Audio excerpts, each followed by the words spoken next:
ఇరాన్‌కి ఇవాళ రాత్రి కాలరాత్రే ఎట్టి పరిస్థితుల్లో కూడా అక్కడ ఉన్నటువంటి 47 సంవత్సరాల పాలకుల్ని అంతం చేస్తాం. ఇదే చివరి రాత్రి అంటూ కూడా అమెరికా అధ్యక్షుడు ట్రంప్ హెచ్చరికలు జారీ చేస్తున్న నేపథ్యంలో మరి గంట లోపల ఈ గడువు అనేది ముగుస్తున్న తరుణంలో ప్రపంచవ్యాప్తంగా ప్రపంచ దేశాలన్నీ కూడా ఉత్కంఠగా ఎదురు చూస్తూ ఉన్నాయి.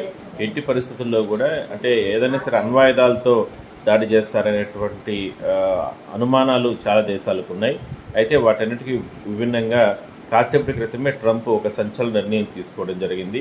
మరో 14 రోజుల పాటు కూడా కాల్పుర విరమణ తాత్కాలికాన్ని నిలిపివేస్తున్నట్టు కూడా ఆయన చెప్పడం జరిగింది. ఎందుకంటే హార్మూజ్ జలసంధిని ఇరాన్ తెరుస్తామంటూ కూడా చెప్పిన నేపథ్యంలో ఈ 14 రోజుల పాటు కూడా వెసులుబాటు కల్పిస్తామంటూ కూడా ఆదేశాలు ఇవ్వడం జరిగింది. అయితే ఇందులో దౌత్యపరంగా పాక్ చేసిన ప్రయత్నాలు కాస్త ఫలితాలు ఇచ్చాయని మనం చెప్పొచ్చు. సో యుద్ధం క్షణక్షణం ఉత్కంఠగా కొనసాగుతున్నటువంటి నేపథ్యంలో దీనికి సంబంధించి ఒక తెరపడిందని మనం చెప్పొచ్చు. సో చూద్దాం మరి ఇంకా కూడా గంట సేపు సమయం ఉంది కాబట్టి, ఎందుకంటే అందరూ కూడా పిచ్చని చేతిలో రాయింది అనే టైప్లో అమెరికా అధ్యక్షుడు మాట్లాడుతున్న సందర్భంలో అసలు ఏం జరుగుతుందో ఏందనేటటువంటి భయం, ఉత్కంఠ ప్రపంచ దేశాల్లో అందరిలోనూ నెలకొంది.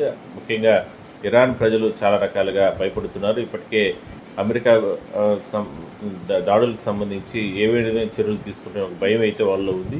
భారత్ కూడా అక్కడ ఉన్నటువంటి భారత్ ప్రజల్ని అప్రమత్తం చేయడం జరిగింది. ఎక్కడ వారు అక్కడే ఉండాలంటూ కూడా భారత్ కూడా చెప్పిన నేపథ్యంలో అసలు ఏం జరుగుతుంది అన్నట్టు భయం మాత్రం అందరిలోనూ కొనసాగుతుంది. ఆ ఉత్కంఠ కూడా కొనసాగుతుంది. చూద్దాం మరి ఏం జరుగుతుందో.